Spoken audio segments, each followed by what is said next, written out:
Good morning to you all.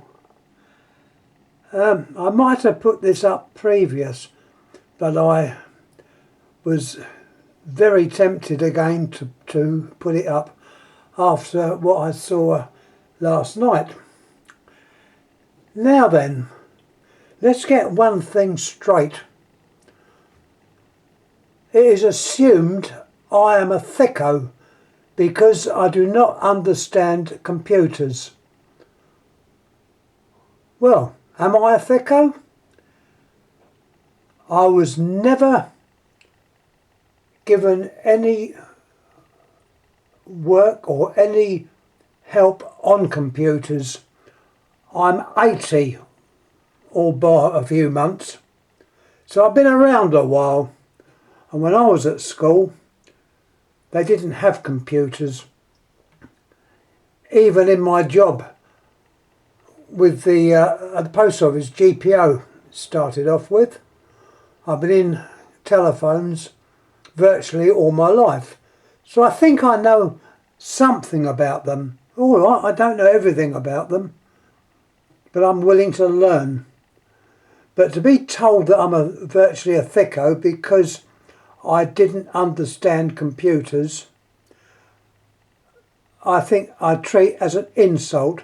And this all started because I wanted to find out more about CNET. CNET is a private telephone system run by amateurs, mainly in America, but I believe worldwide. But trying to get any information about the finer points of it, or even getting information that someone can help me work out how to program the various bits that you need for it. I've got all the bits, but I can't get the help. I understand there was a gentleman called Ian Jolly. That's the name I was given. He's supposed to know all about it. I don't know, I'm just given that name. So if anyone can help, I'll be much obliged. Remember, I'm a thicko when it comes to computers. So anyhow, that's the end of that rant. I was not very happy about it last night. I'm still not very happy about it, as you can probably tell. I've been around for a long time, 80 years. So I think I would have gleaned a bit of information about things. All right, perhaps I haven't gleaned all about computers. I know one thing, computers often bring the worst out of people. There seems to be something about it, if you know about computers, oh, you're the bee's knees. I'm afraid that's not true. And as I say, any help on this CNET would help. I'm not going to hold my breath. Anyhow, let's get back to this telephone. You can see the front of it. You've got a microphone which takes the top hat type of insert. All right, I don't know numbers. Unfortunately, I'm what is known as number blind. I didn't realise this till very much later life, and this will explain why I had such a trouble at school and on the job. I just didn't understand numbers, and I still don't understand numbers, so it's made me very annoyed that I'm still treated like an idiot, partially because of my number blindness. Anyhow, not to worry. This is a unit I've had for a while. There's your diagram. Try and get it as close as I can. And hold it in there. Circuit for telephone 121 Mark 234. There's the innards. Unfortunately, one of the wires to the bell coil will need reattaching. I was left to have that out and have a little look, if I'm clever enough to do that. But there we are. The bells themselves are the correct colour. They're like an anodised black. I don't know if it's anodising. If you see them brassed up, that is not what they should be. They should be this colour, an anodised type of metal. And you also have in the middle there to protect the actual striker. There's the actual 2 coils. You've got your set of contacts. This is the earlier type of box, if you like, with the phone. It's got the older style induction coil, and below that you've got the paper capacitor. You can read up about these on British telephones. Look up British telephones, and you can get all the information on these, or quite a bit of information on these.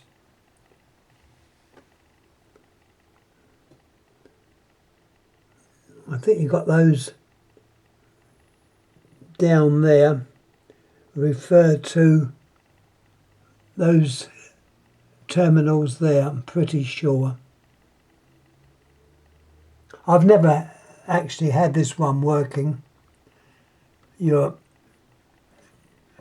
spring set there for the, when you take the receiver off, which is the same type as you would find on the candlestick, with a bar magnet, or not a bar magnet, a horseshoe magnet inside. And these do have holes on the actual support, if you like. I know in some instances I've come across, well, I haven't come across them, where someone has taken a bit of metal out, completely ruining it, I might say, and hanging it on a watch receiver. It's completely wrong, but that's what has been done in one case. A great pity, also butchered the innards of the box.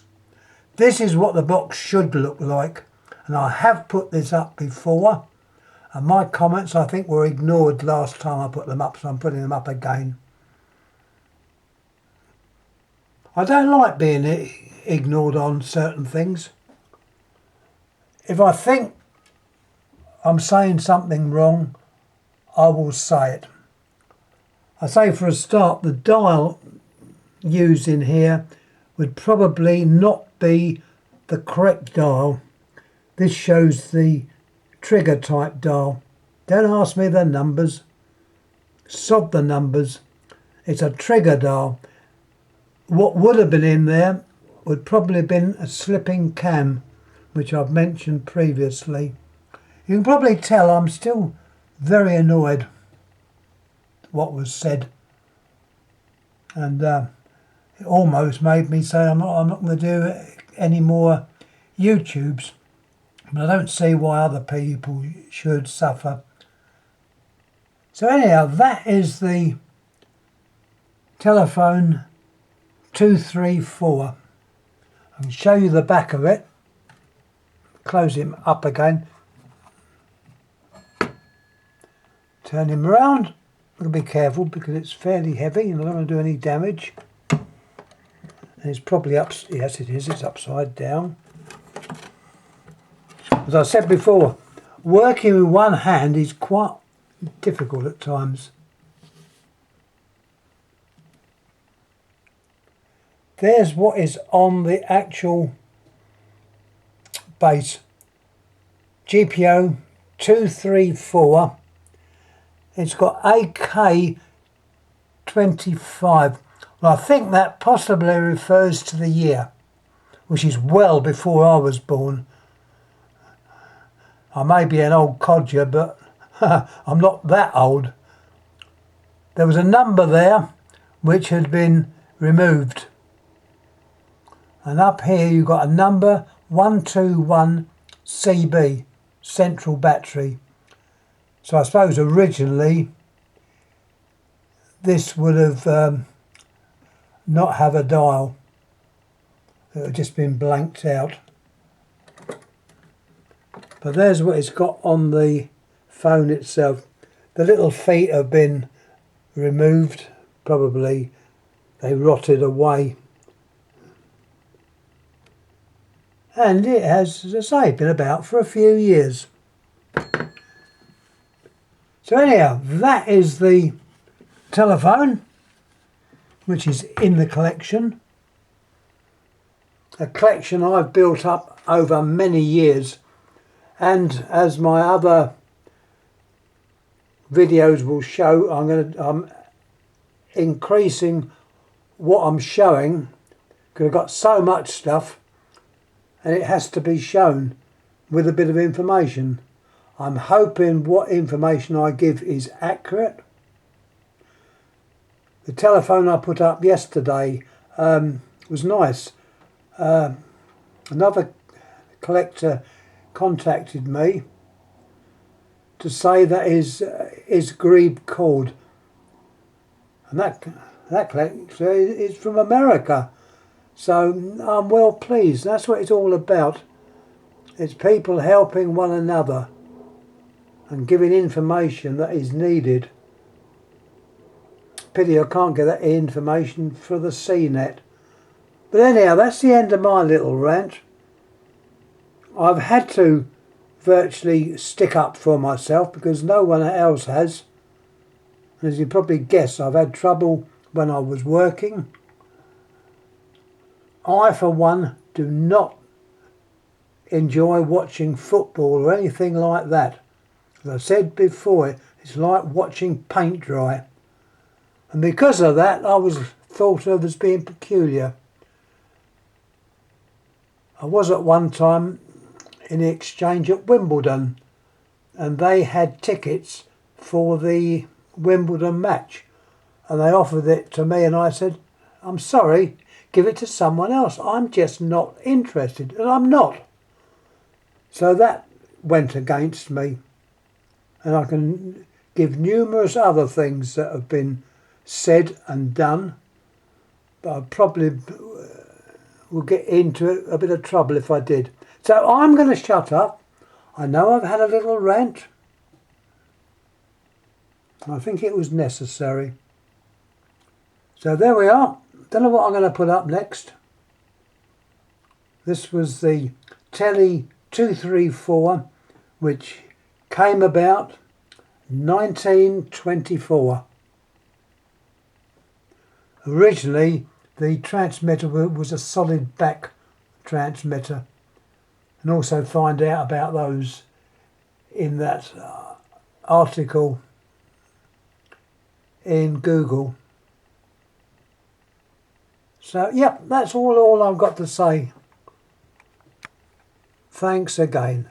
Thank you. Any comments please make, be it rude or not, doesn't matter. I'm not in the mood.